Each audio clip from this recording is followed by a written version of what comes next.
लाडकी बहीण योजनेसाठी निधी वळवला नाही असं अधिकाऱ्यांचं मत आहे। लाडकी बहीण योजनेसाठी काम करणाऱ्या अधिकाऱ्यांनी हे मत मांडलंय। अर्थसंकल्पात लाडकी बहीण योजनेसाठी 36,000 कोटीचा निधी आहे।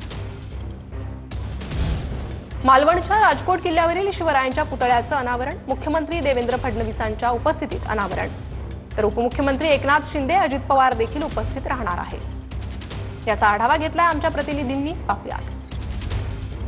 मालवण तालुक्यातील राजकोट किल्ल्यावरती नव्यानं उभारण्यात आलेल्या छत्रपती शिवाजी महाराजांच्या पुतळ्याचं आज अनेक ठिकाणी अनावरण होताना पाहायला मिळतंय।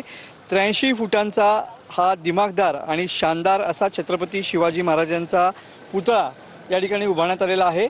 8च महिन्यापूर्वी या ठिकाणी छत्रपती शिवाजी महाराजांचा जो पुतळा होता तो या ठिकाणी दुर्दैवीरित्या कोसळलेला होता आणि त्यानंतर आता पुन्हा एकदा भव्य दिव्य आणि देखणा असा हा छत्रपती शिवाजी महाराजांचा हा पुतळा राजकोट किल्ल्यावरती या ठिकाणी पुन्हा एकदा उभारण्यात आलेला पाहायला मिळतोय।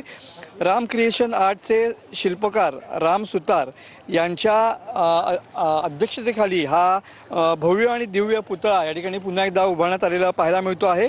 100 वर्ष हा पुतळा टिकेल एवढा हा मजबूत पुतळा या ठिकाणी उभारण्यात आलेला आहे। या छत्रपती शिवाजी महाराजांच्या पुतळ्याचं मुख्यमंत्री देवेंद्र फडणवीस यांच्या हस्ते आज लोकार्पण या ठिकाणी होताना पाहायला मिळणार आहे।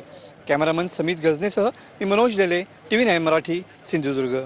छत्रपती शिवाजी महाराजांचं स्मारक ज्या ज्या ठिकाणी होते किंवा पुतळा ज्या ज्या ठिकाणी होते ते आम्हाला अभिमानास्पद आहेच, परंतु या छत्रपतींच्या नावावर राजकोटमध्ये मागच्या वेळेला जो पुतळा उभारत असताना ज्या पद्धतीने करोडो रुपयाचा भ्रष्टाचार केला होता त्याची मात्र त्या भ्रष्टाचारांना मात्र छत्रपती शिवाजी महाराज कदापि माफ करणार नाहीत।